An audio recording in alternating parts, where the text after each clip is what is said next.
I'm Martha McCallum. I'm Bill Hemmer. I'm Shannon Bream, and this is the Fox News Rundown. Wednesday, March 30th, 2022. I'm Lisa Brady. Tax the rich makes a comeback in the president's proposed budget, but it's a long way to the finish line. And so I think that although many of the Democrats want to change taxation on wealthy individuals and corporates, I'm not so sure at this point there are 50 votes to get there. I'm Chris Foster. Will Smith hitting Chris Rock strikes some other comedians as a sign of the times. We've had 5 years of people treating jokes as hate crimes. This is why you have to defund the joke police, because there's a lot of people out there who cannot distinguish between someone making fun of you and literally attacking you. And I'm Robert Jeffress. I've got the final word on the Fox News Rundown. The nearly $6 trillion budget blueprint unveiled by President Biden this week brings back a familiar theme. Now, I'm a capitalist, but if you can make $1 billion, great. Just pay your fair share. He's proposing what he calls a billionaire minimum income tax as part of an effort to spend more on things like police, health, education, and defense while still cutting deficits. His plan would also raise the top individual tax rate and boost the corporate tax rate to 28%. Republicans say if passed as is, it would be the largest tax hike in U.S. history. I'd say the Biden administration, as well as so many other people here in Washington, D.C., are just whistling past the graveyard. $5.8 trillion budget. Wisconsin Republican Senator Ron Johnson says he'd like to simplify the country's tax system. That's not what this is going to be doing. I think it'd probably do more harm than good. The so-called billionaire's tax would be a 20% minimum on households worth at least $100 million. But in addition to income, it would tax unrealized gains. In other words, the increased value of assets like property or stocks or a business. We've had a lot of wealth tax ideas. This is another kind of version of the wealth tax idea. Brian Brenberg is a professor of business and economics at the King's College in New York City and a Fox News contributor. And there's just not enough bipartisan support for it because we've seen these ideas around the globe, actually. So this was an idea, this wealth tax, that Europe, a number of countries in Europe tried for several years. And what's happened is that most of those countries have actually abandoned the idea because practically it's so difficult to execute, actually, that it doesn't end up generating the revenue that the politicians promised. But what it does is it drives the wealthy out of those countries. So I think it's just not going to get the traction that the Biden administration hopes that it will. Is part of the argument for that wealth creation kind of goes in tandem with job creation, with creating opportunities?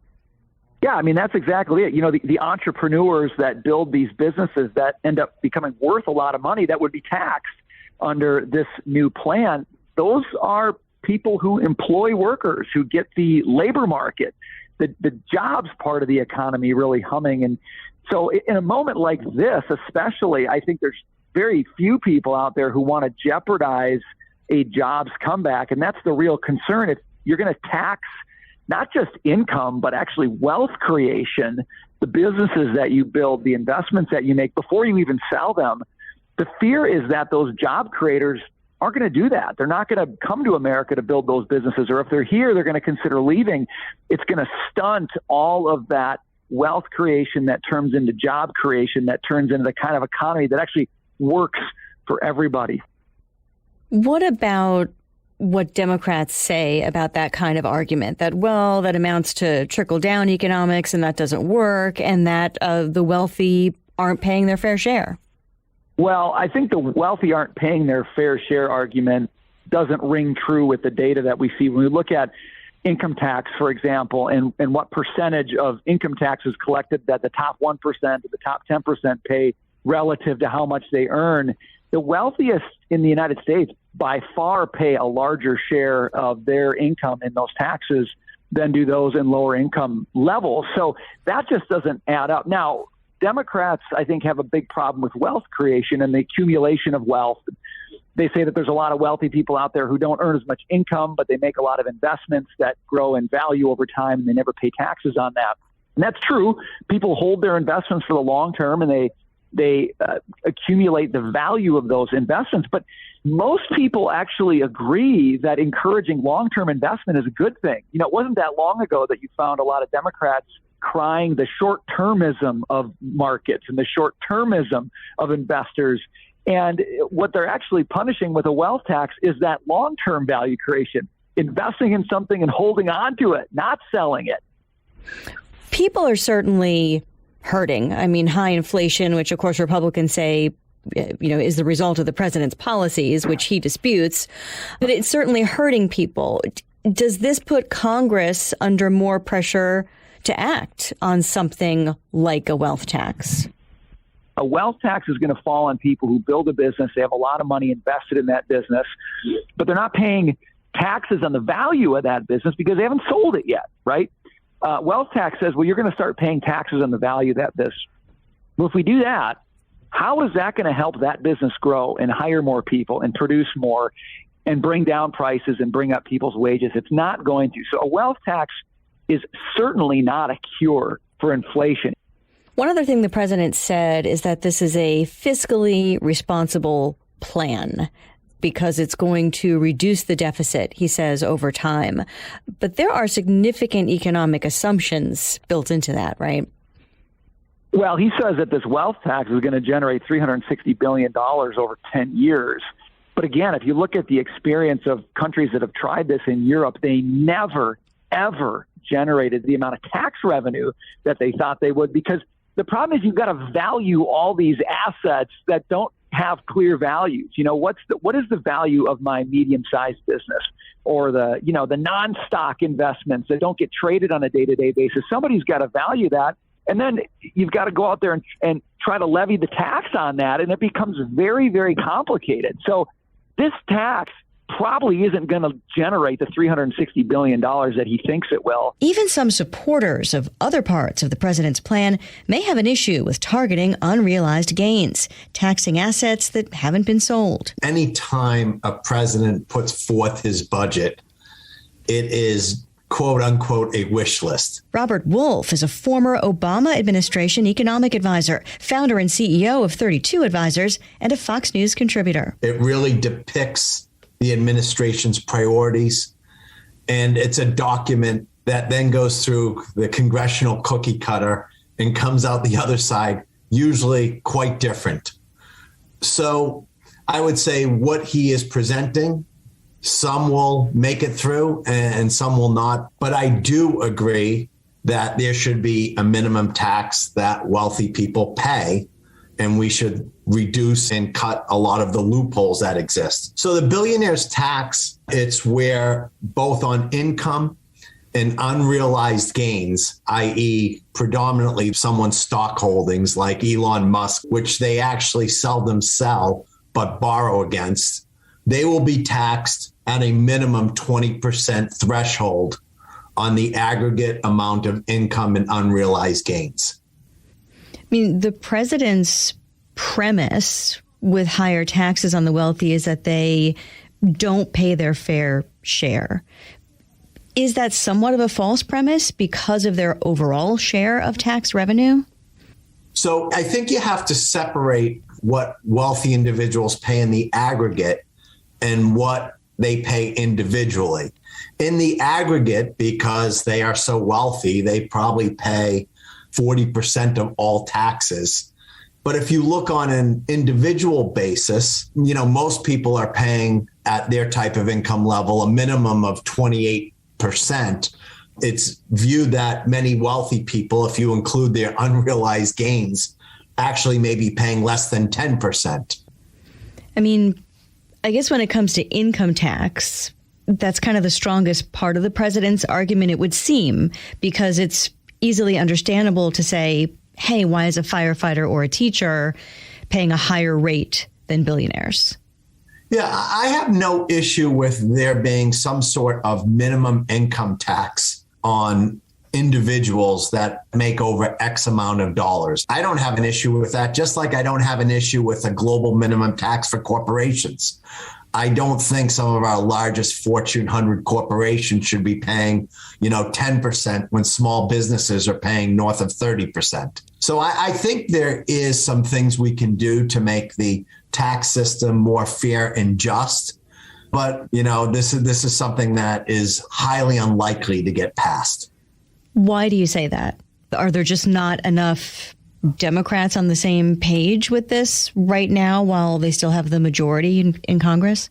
I mean, I think a few things. One, a budget doesn't get passed at a one-shot basis. So everything's going to be looked at and negotiated. My guess is a few things. One, I don't think a $5.8 trillion budget will be approved. I don't think a $1.6 trillion spending package will be approved. And so I think that although many of the Democrats want to change taxation on wealthy individuals and corporates, I'm not so sure at this point there are 50 votes to get there. Well, and even in the tax the rich debate, so to speak, Senators Joe Manchin and Kyrsten Sinema, two of the Democrats who were not on board with all of Build Back Better last year, don't seem to be quite on the same page with each other on this issue, disagreeing on sort of how to achieve having the wealthy pay more. And so I guess that's really the kind of tug of war that you would foresee maybe playing out more broadly in Congress on that issue. I think that there are a lot of senators that would not agree with a 28% tax. I think they don't want to change the idea of what income is and versus assets. I think with inflation peaking, a lot of people won't agree with this top line number. So like I said, this is the president's priorities. I think the thing that we should give President Biden credit for is if you look at the three real lanes of this budget, one is it's fiscally responsible. You may not like the idea of $2.5 trillion of tax increases, but it does reduce the deficit by $1.2 trillion, of which the last administration blew up the deficit. Number two, there's a huge component on what I'll call national security and safety. So national security, I think military is something like $800 billion. So I think you're going to get a lot of people from both sides of the aisle support that, especially, with respect to what's happening in Ukraine. And then the other aspect is safety. I mean, a lot of money is going towards community policing and mental health. So, there are some things I think both sides of the aisle will agree on. But once again, this will start with Congress more than with the president. In addition to relying on the tax hikes to achieve the proposed deficit reduction, though, the president's blueprint also has a built-in assumption that inflation really starts to come down. So if inflation keeps running high, I mean, is there any chance that this plan works? So I just want to be clear. I don't believe inflation is transitory. I think the Fed has been behind the eight ball. I believe inflation will tail off, but I believe we will have inflation. So it may not stay at 7-8%, but I think it will stay north of 4%. I'm nervous of supply chain, especially with China being shut down again. I'm nervous with, a consumer-driven economy that has still incredible pent-up demand. So I would be nervous about their analytics. Former White House economic advisor and Fox News contributor Robert Wolf, thanks so much for your time. Thank you, Lisa.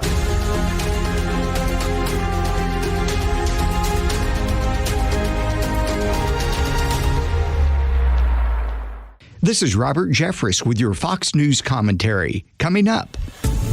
One of those stories where seemingly everyone has an opinion or a take on what it all means. Will Smith slapping Chris Rock for making a joke about his wife's short hair during the Oscars ceremony televised live on ABC and around the world Sunday night. Jada, I love you. G.I. Jane 2, can't wait to see it. Oh, wow. Wow. Will Smith just smacked the out of me. Keep my wife's name out your mouth. I'm going to, okay? Well, Smith has now publicly apologized to Rock, and then Jada Pinkett Smith, without mentioning the slap, also on Instagram, writes, "This is the season for healing." I'm not ready to let it go just yet. 3 professional comedians we brought in to talk about it. Jimmy Failla, host of Fox Cross America on the radio, Fox Nation host Tyrus, and Alli Breen. She's a stand-up comic based in New York. I think the one thing that's weird about it is we all saw it happen and nobody reacted. Like the fact that no security went up to him just because he's a famous person. And then afterwards he got to do a speech and they handed him a weapon, pretty much. They were basically, hey, here you go. If you want to beat the crap out of more people, use this. I mean, it was clearly, I think Will Smith was wrong. But to say that he was like this maniac is a little bit much. I mean, I guess that's the reason there was no security is they realized it was going to be contained. Well, and that's another facet of this. Is it's fame and privilege and all that. If anybody in the 4th row back isn't going to get to run on stage and not get kicked out of the building, Will Smith got to do it because he's Will Smith. Yeah. It actually says that on the seats. It's like you're in the kicked out section. If you... Yeah, you guys feel free to assault other... You're in the assault rows. Yeah. Is it an antiquated notion, the idea of defending your wife like that? Should Jada can take care of herself? Why is Will going to go up there and smack? That's another one of the things floating around here. That's super antiquated, and her feelings got hurt. That's all that happened. It wasn't anything that was really that malicious. She was compared to another hot, sexy, rich woman. It's crazy. Again, it's different because people are kind of conflating this with like defending your wife's honor on the street. Like someone comes up, throws a drink on your wife, or calls her a whore. Or something crazy. Yeah, this is actually at a comedy show. Ty, I wanted to ask you this. Do you think on some level, because it's more of a guy thing, knowing that his wife is like pretty open about the fact that she's sleeping with everyone in Hollywood but him, do you think in that moment he's defending his own honor and not hers? Because it's one more slight for him to endure. He was smacking her. I mean, that's he's angry at. He laughed at the joke. Yes, thank you. So no one bothers to watch it. The reason I was watching is I enjoy white people talking about 2 brothers hitting each other and how comfortable you are with it. Because if Chris Rock would have been Robin Williams, let's say, and he smacked him, this would be a very different conversation. And this wouldn't even be on a comedy show. Well, there would be heads of everybody that... It'd be every serious news. How can this go along? This needs to be arrested. Why was he arrested? No way. I totally disagree. But let me just jump in. Comics, hold on a second, because Robin Williams has gotten hit for stealing jokes back in the day. He got popped. Different. They're all rich and privileged. The race has nothing to do with this. Okay, you guys would have been completely talking about this different if you would hit somebody outside the box. What do you mean, like outside of the show? You can have physical combat with your own box, and everyone thinks it's fine. Mm-hmm.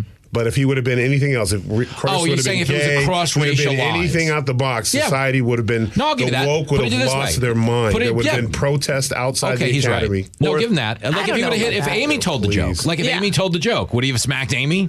If it was male on female, that would have been a problem. People would have gotten arrested immediately. If it was black and white, if it was another white, I mean, Chris Rock is as famous as any famous person up there was not going to get. I think it's 100%. That's all that it has to do. No, I think, but what he's saying is that are you saying that we've kind of normalized black on black? The fact that it's even going either way, yeah, because it was a safe hit. It was a straight brother on a straight brother. No one gets. There's no group that can benefit from it because we don't protest when we get hit. We usually say, "I'll holler at you outside." Chris was phenomenal in the fact he knew it was coming. Yeah, that's why he kept his hands behind his back because he had more to lose than Will did. Mm-hmm. He has to finish the show. But don't you think he thought that it was going to be a joke slap? No. You think he thought that it was real? He knew. You think he knew? Yeah. Some guys have nervous laughs, and then Chris Rock has a nervous laugh, and he knew when he got up. It wasn't like Will got up smiling. Yeah, he watched. The camera goes off them. Chris tries to settle it down already. He goes, that was nice. Yeah. There was an exchange going on between Will and his wife when the camera went back to Chris. Right. Yeah. Because he laughed. She made the face. He looked at her and said, you're not going to do anything about this? And this is when the dysfunctional relationship that everyone has been with at one time or another, you go out to a bar, you're at a nice dinner, and the waiter does something wrong, and you don't think it's that big of a deal, and then she looks at you and says, "You're not gonna do anything about it." I thought you were a real man. Waiter? And then but that's what happens at a bar. Some guy hits on her. Yeah. You're just gonna let that go? Yeah. Is that the type of man you are? He doesn't want, and then he goes hits the guy. It's the same. And that's what that was. You think Jada supported it? You think she wanted? No, she kissed him after. I'm Team Tyrus. Oh wow, I didn't see that. You didn't see that? She kissed him afterwards, but you missed the.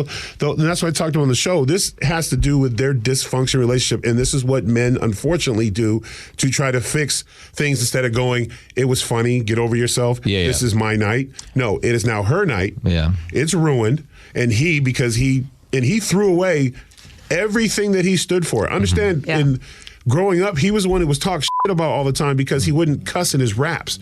He was the Fresh Prince of Bel-Air. He did it the right way. He was about as vanilla ice cream as a brother can be in entertainment and still be successful. Yeah. Like he wasn't doing kids shows, but he was the guy that were like, that's who I want my son to be. Well, like. looking back, so this guy spent 30 plus years cultivating this image.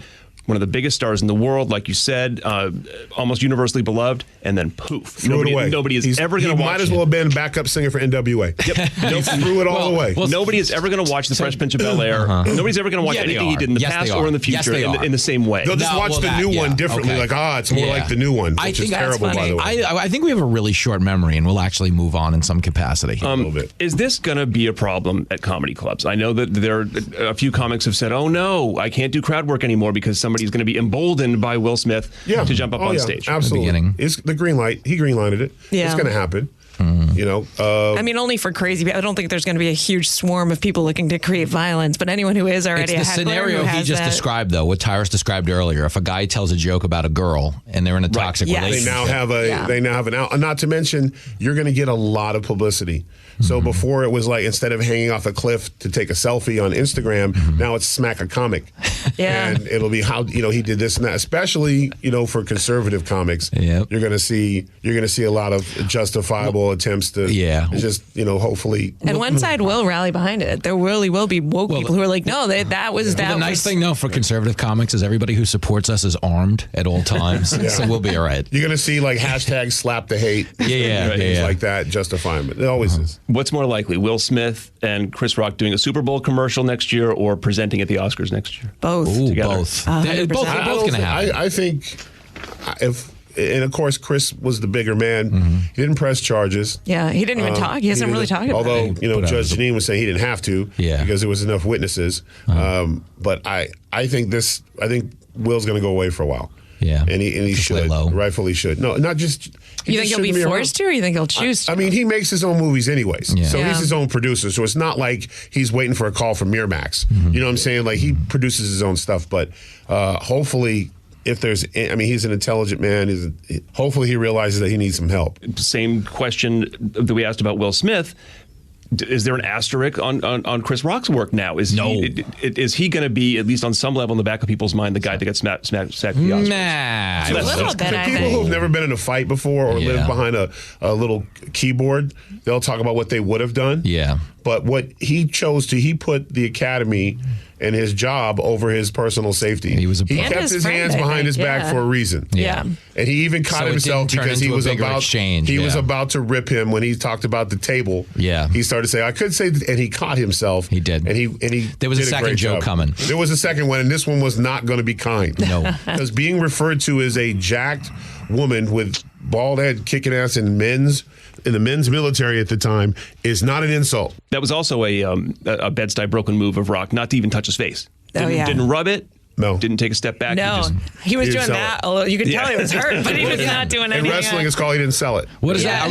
And what does that say about Will Smith's ability to portray Muhammad Ali? That he couldn't even, hurt a 130-pound comedian. The Oscar slap comes less than a year after Chris Rock said cancel culture is making comedy boring, leading to unfunny comedians and unfunny award shows, calling it bizarre, especially in America.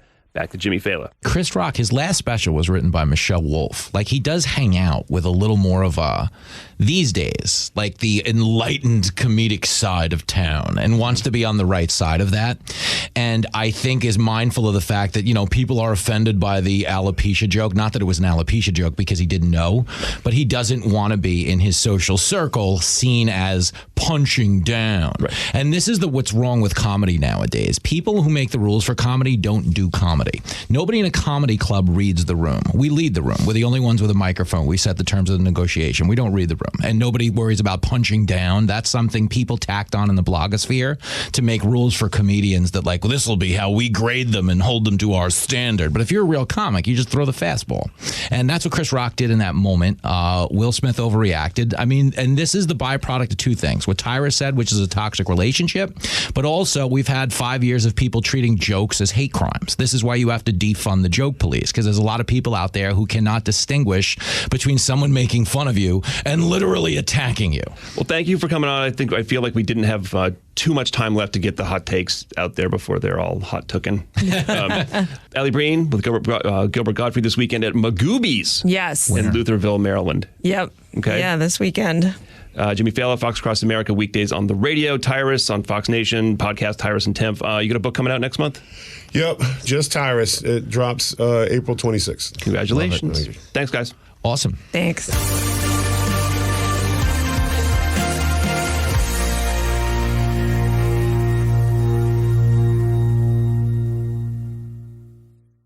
From the Fox News Podcasts Network. Download and listen to Everyone Talks to Liz. Fox Business's Liz Clayman talks with entrepreneurs and executives about inspiring and motivational stories. Subscribe and listen now by going to foxnewspodcasts.com. Rate and review the Fox News Rundown on Apple Podcasts or wherever you listen.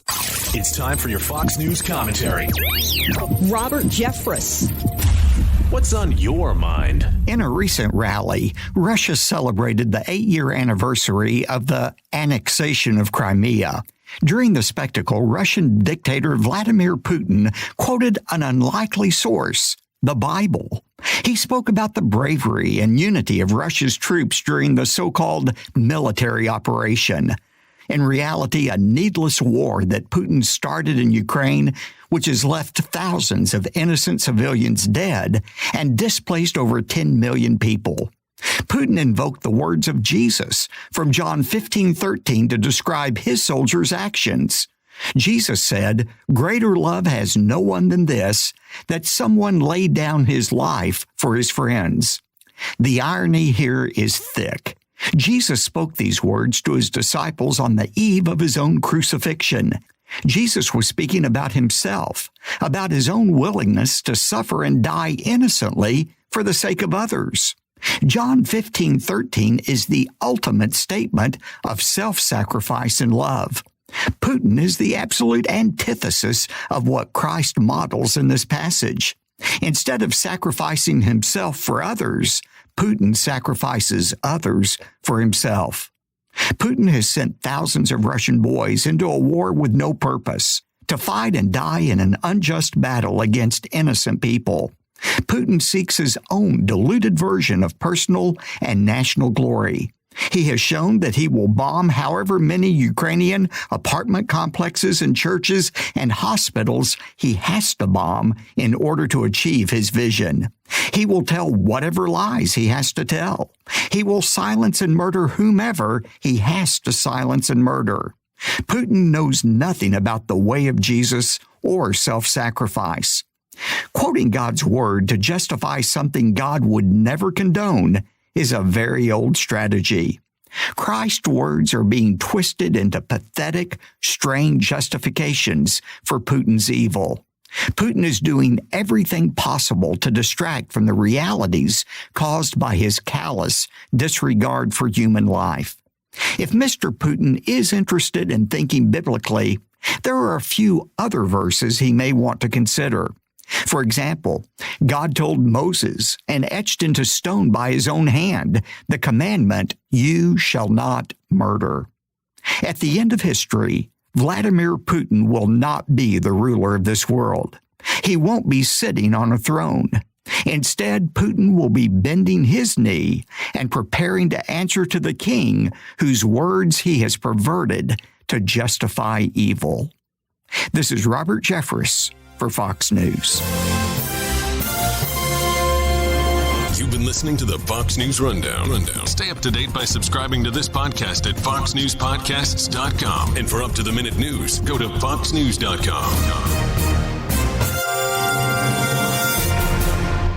From the Fox News Podcasts Network. Download, listen, and be inspired with Lauren Green's Lighthouse Faith. Fox News religion correspondent Lauren Green uses her wealth of stories to take the listener on a unique journey of spiritual discovery. Subscribe and listen now by going to foxnewspodcasts.com.